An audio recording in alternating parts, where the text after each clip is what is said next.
This is episode 16 of season 1 of Babylon 5, Eyes. The episode starts with a Kawasaki Ninja ZX-11 circa 1992 being repaired by Mr. Garibaldi. It's basically somewhat underway, but he's got a long way to go, and unfortunately the manual that he has for it is in Japanese. Not ideal. Lanier comes into his quarters to say hello and to request a full security escort for the Minbari poet who was injured in the war prayer, and understandably this time round Delenn would like a full security escort for her, which Garibaldi will be more than happy to provide her with. And Lanier takes an interest in the machine that Garibaldi is working on and explains to him that he likes history. And he wonders if he can have a look at the manual to see if he could help Mr. Garibaldi. And Garibaldi doesn't think that he has anything to lose because he's not getting very far with it anymore. So he passes it to him as Garibaldi himself is called up to the briefing room. And at this point in the episode, I went, "That voice!" And of course, it's no other than Wei-Yun, or Mr. Jeffrey Coombs, in this episode as a Mr. Grey. So you'll know him from things like Star Trek Deep Space Nine, and I believe he's also been in the Justice League cartoon as The Question. So instantly recognisable voice, but I didn't recognise his face at all because normally he's hidden under piles of makeup or you just hear his voice. So quite nice to realise on this watching that that's who it is, because on the first time through I don't think I would have known him from Adam actually. So that's quite nice. And he's with another gentleman who seems quite keen to ask some questions around the station, and is sort of biding his time for some reason. So we discover that the Free Mars movement is causing trouble on the Red Planet. And rather interestingly, according to the treaty that established Babylon 5, weapons can be moved through Babylon 5 space. As long as the actual transferring of weapons happens off the station, so in sort of zero-G around it, presumably. So, as a result of the trouble on Mars, the command staff are being asked to monitor more closely anything that could be a weapons exchange that's going on, just in case third parties are using the station as a means to trade weapons to the terrorist groups like Free Mars. Elsewhere, Lou Welch is trying to enjoy a hamburger for lunch, but he's getting quizzed by Mr. Grey's associate. And after that little conversation, he puts in a call to Garibaldi to let him know what's going on. Lanier is in his quarters brushing up on the history of Earth motorbikes and understands that they're associated with freedom and sexual prowess, which of course is fascinating from his point of view, being a completely different race. So we now discover that Mr. Grey's friend is called Franks, and we've been asking a bartender about Sinclair's drinking habits, and Garibaldi is not impressed with this guy at all. And he speaks with Sinclair, having checked the pair's credentials, which seem to check out, but they're both wary, and they think there could be an arms link given what they were discussing earlier. So Garibaldi goes to speak with Franks, but he ends up speaking with Grey, who's the one who's in the quarters. He puts on black gloves before letting him into the quarters, rather like Talia's.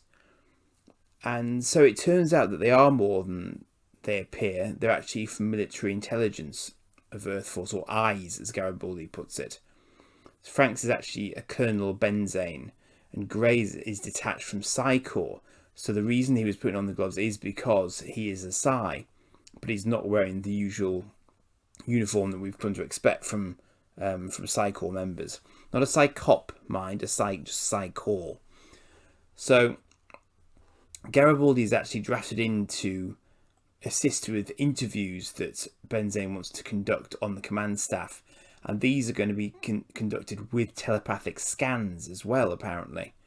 The Colonel assures them that it's just routine in light of increased tensions to carry out these types of investigations, but Ivanova is particularly hostile to the Psi Corps involvement. Grey seems uncomfortable in general, but he is now wearing his Psi Corps badge. Sinclair is going to check the new regs about the use of telepaths, which he isn't familiar with, that the Colonel's quoted at him, because it's a departure to what was previously the case with this type of sort of loyalty check. Benzane immediately starts issuing orders, whilst Lanier asks for permission to help Garibaldi with his bike. Garibaldi's passcode for his computer system is Peekaboo. While he's gathering data for Benzane, he sets a program running to hunt for information on Benzane, so that he can be a little bit better informed about what his motivations might be. Gray tries to make friends with Ivanova, having seen her reaction to the potential for a scan, but given her stance towards Psychor, he is understandably unsuccessful.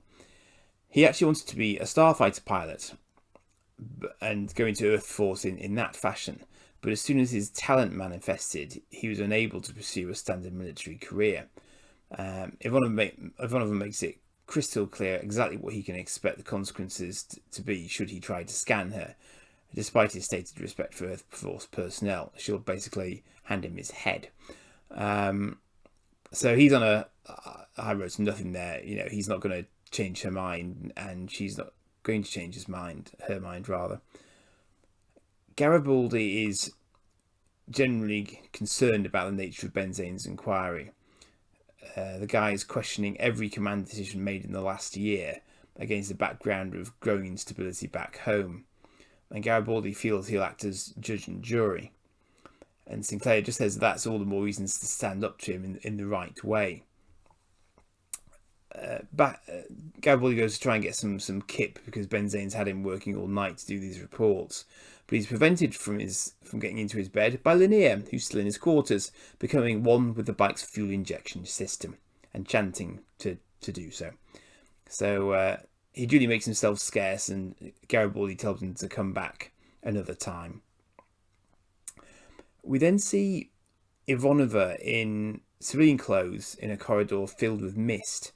And basically, she's having a night terror in which her mother is being administered with the drugs that the Psychor used to suppress her talent.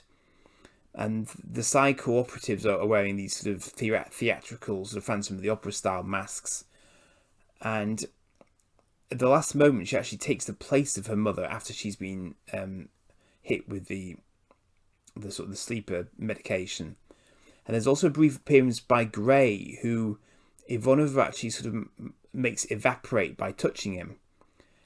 She wakes up dripping in sweat and traumatized by the whole experience. So clearly, you know, something that's sparked by the feeling that she could get scanned. And she goes to Sinclair's quarters and tells him that she's prepared to resign her commission to protect herself against being scanned. But Sinclair says he's found a way out, and she asks if she can borrow his PPG to shoot herself in the head.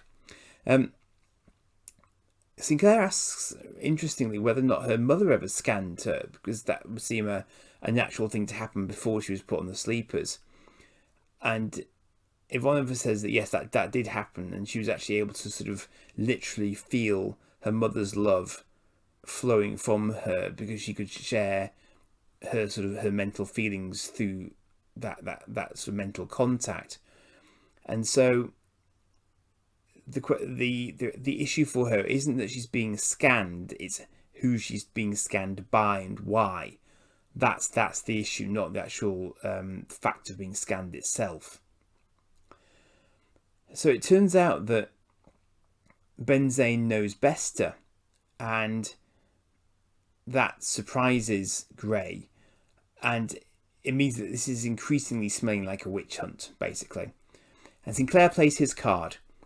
Legal analysis by the computer on his behalf says that you can scan someone where a charge has been brought against them, but you can't do it for the purposes of just checking loyalty. There's got to be something specific that you're scanning for, basically. And even Gray, much to Benzane's annoyance, confirms that Psychor doesn't see the regs as a carte blanche to just do scans whenever there's any sort of question along these lines. And then when Benzane suggested it's insubordination to question his interpretation of the regs, Sinclair says he can't make that determination without 5 ranking officers being present. and until that's happened, Ben Zane can't act and he can't issue the scans. So both sides then sort of pull back to consider their next steps. Gray goes and seeks Ivanova out, given that he was dismissed by Ben Zane, and touches a nerve about both Talia and her mother, of course, inevitably on the mother's side.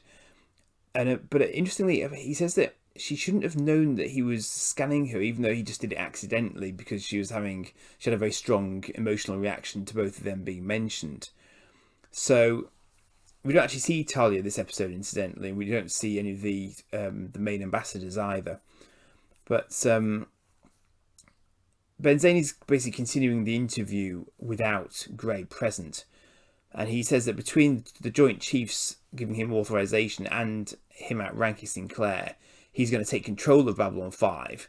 And when Sinclair objects to further questioning, having been called to C&C, Ben Zane then effectively accuses him of acting against the best interests of Earth Force, and so with that direct accusation, removes him from command and intends to bring in Gray to scan him in about an hour. So Sinclair is effectively put under house arrest in its quarters until then. Sinclair is going to take it lying down, of course, and he's going to speak with HQ, and he tells Garibaldi to go and look after Ivanova, because, of course, if Ivanova learns that she's going to get scanned, then she's going to go off on one. And so he finds that Ben Zane is laying down the law in C&C, and is going to put Susan in front of Gray at 1500 hours. She won't, of course, submit to that, so she leaves the post with Garibaldi in pursuit. She asks him to buy her the drink he offered her several episodes ago now, and he says he will, but he needs to check something first and asks her to stay strong. Meanwhile, politics are getting in the way of Sinclair getting the higher-up help he was hoping for. Ivanova receives a proposition while drinking, which of course is very deeply unwise on the part of the guy who's stroking her hair. Elsewhere, Garibaldi has discovered that Ben Zane was in the top 10 for command of Babylon 5, whilst, as we know, Sinclair was substantially below that. And Ben Zane had Bester assign Gray to this case. They clearly have links, they know each other. So the deck is stacked against Sinclair, basically. And Bester is clearly holding a grudge after the Ironheart incident cost him his partner. But none of this really helps Sinclair because it's all circumstantial ties. But all of these things are threads, obviously, that we've either been told about or we've seen happen in previous episodes. So, we can see the history there. Garibaldi rescues Ivanova, largely from herself, because she's knocked out pretty much everyone else in the casino at this point. And it's time for a final showdown. So Sinclair plants a suggestion to Gray that he might be scanning the wrong person.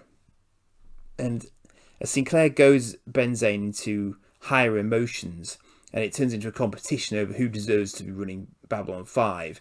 Interestingly, Ben Zane, knowing that the Minbari were involved in Sinclair getting the job, Gray can't help but see into Ben Zane's mind, because as Talia's mentioned before, emotion makes it easier to read someone.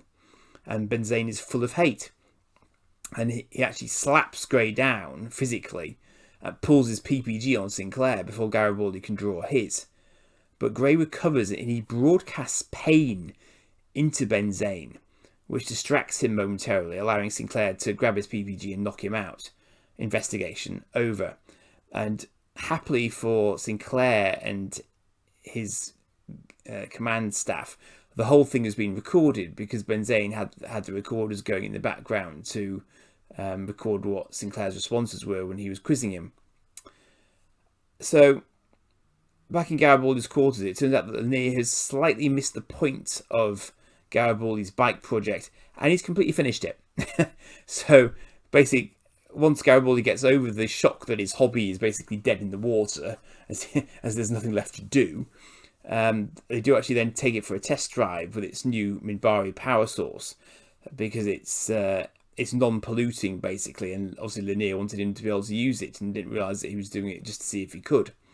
So we leave them wheeling it out of his quarters whilst Sinclair and Ivanova are walking down the main promenade area, And it seems that Sinclair's confident that Benzane will get what's coming to him, basically following a psych evaluation, while Bester will stick to the shadows after this attempt to try and get him out of his post and get revenge, because that's Bester's not one to put himself into the light, basically, and that's a fair read, I think.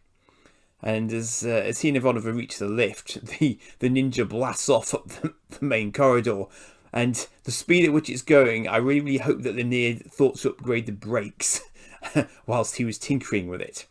Now, I'm not really sure how I feel about this episode. It's a non-arc episode, but it's almost like a clip show, in that we do actually see some clips from previous episodes in it as Benzane is reviewing Sinclair's performance over the last year.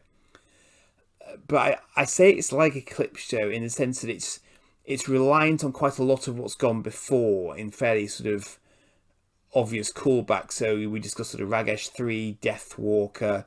All of those elements are sort of called in to say, why did Sinclair do it like this? Why didn't he challenge that? And so on. So it's all ammunition for Benzane, potentially.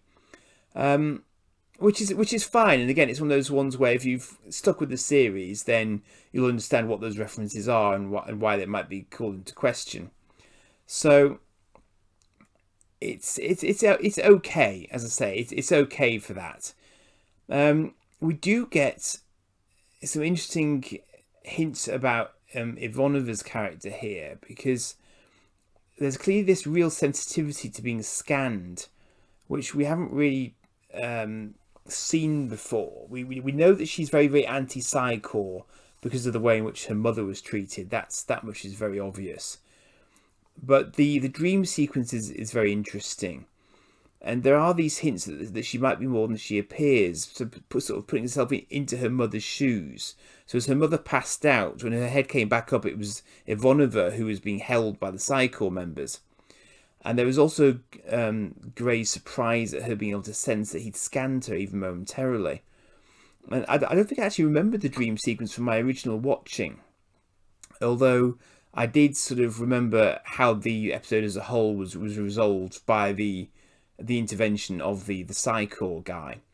So there's also a little more focus on Lanier here, which was quite nice. And as we've seen with him before, he's very innocent. He's clearly got the very best of intentions. But ironically, he's himself demonstrating how easy it is to misread the mentality of a race that's alien to you. And given what the station is all about, that's quite telling. So he's still got quite a lot of learning to do, and he's still quite wet behind the ears. So overall, I think it's an okay episode. It's probably the most human example of a Psy-Corps member we've seen to date, which is a bit odd because given that Bester assigned him to the task. But he does go to show that they're not all as sort of single-minded as the Psychops are. The Benzane character is a little obvious. He feels sort of forced somehow, right down to the sort of gratuitously huge scar running down one side of his face. It does, however, serve to reinforce just how incredibly complex and unstable the Earth side of things seems to be at this point, between terrorism and politics. There's a lot going on in the background, with Babylon 5 occasionally being the focus for the flashpoints of what's happening back home. So it's nearly 2021 as I close this, and it'll be further into 2021 by the time you hear it. So here's hoping things are a bit more stable here when you do hear it, and I'll leave it there. Please do leave some comments. Feedback would be very welcomed. Obviously subscribe to the channel, all that sort of good stuff.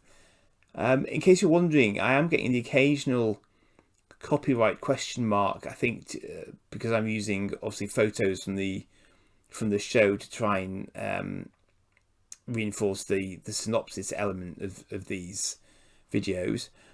That seems to be going okay, because Warners seem to be reasonably content that I'm not sort of gratuitously ripping off the actual episodes, because I'm not using video or sound from them.